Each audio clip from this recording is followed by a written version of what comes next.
माँ का प्यार दुलार समेटते हुए।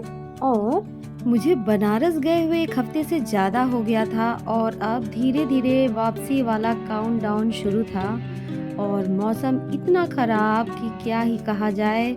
कहीं जा नहीं सकते, कहीं कुछ कर नहीं सकते, इतनी सर्दी, इतना कोहरा, दिमाग ख़राब हो रहा था।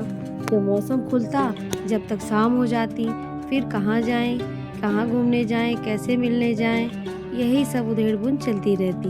फिर भी समय धीरे-धीरे बीत रहा था। कुछ नहीं तो अपनी माँ तो थी मेरे पास, मुझे तो कोई चिंता ही नहीं थी।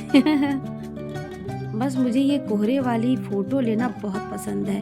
पता नहीं क्या मज़ा आता है। ख़ैर, माँ ने वापसी के लिए मेरे लिए मेवे वाले लड्डू बनाए और मुझसे भी बनवाए जो कि बन नहीं रहे थे। इतने गरम-गरम थे और मेरे हाथ में आ ही नहीं रहे थे और बस मम्मी कैसे बना रही थी भगवान जाने।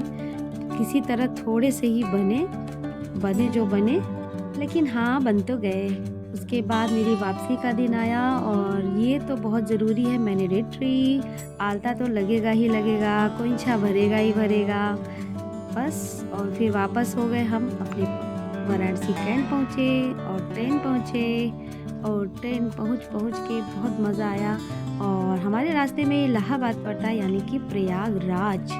इलाहाबाद मैंने ऐसे बोला है क्योंकि मैं यहाँ पे पैदा हुई हूँ और मेरे ज़बान पर ना इलाहाबाद छपा हुआ है एकदम। चाह कर भी मैं प्रयागराज बोल नहीं पाती हूँ, याद आता है तो प्रयागराज ही बोलती हूँ। तो ये भी देखने को मिला, माँ गंगा का आशीर्वाद भी मिला और हमारी ट्रेन धीरे-धीरे आगे बढ़ती रही और बस इंतज़ार था किसी तरह से समय बीते तो हम अपने घर को पहुँचे। तबीयत थोड़ी ठीक नहीं थी इसलिए मैंने स्केचिंग करने का जो सामान रखा था स्केच भी नहीं बनाया, ड्राइंग भी नहीं की, बस चुपचाप पड़ी रही, थोड़ा-मोड़ा इधर-उधर देखती रही। बस किसी तरह से टाइम बीते तो हम अपने घर पहुँचे। खाया पिया भी नहीं कुछ, बस चाय पी थी मैंने। पूरे टाइम बस मेरा व्रत जैसा हाल था क्योंकि मेरी तबीयत ठीक नहीं थी, मेरे को कुछ भी अच्छा नहीं लग रहा था। मुझे लग रहा था बस दिल्ली आए और दिल्ली आ गई और मैं दिल्ली से उतर गई। दिल्ली से उतर कर के मैं ठीक-ठाक बढ़िया से मस्त-मस्त होके अपने घर को पहुँच गई। पर रात बहुत हो गई थी और रात में भी यहाँ काफ़ी रोशन था सब कुछ।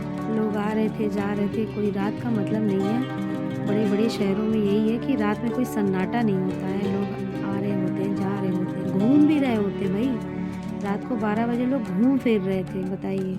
हमारे बनारस में तो बस रात हो गई भैया सो जाओ। रात हो गई सो जाओ मतलब कि 9 बजा नहीं, 10 बजा नहीं कि सो जाओ।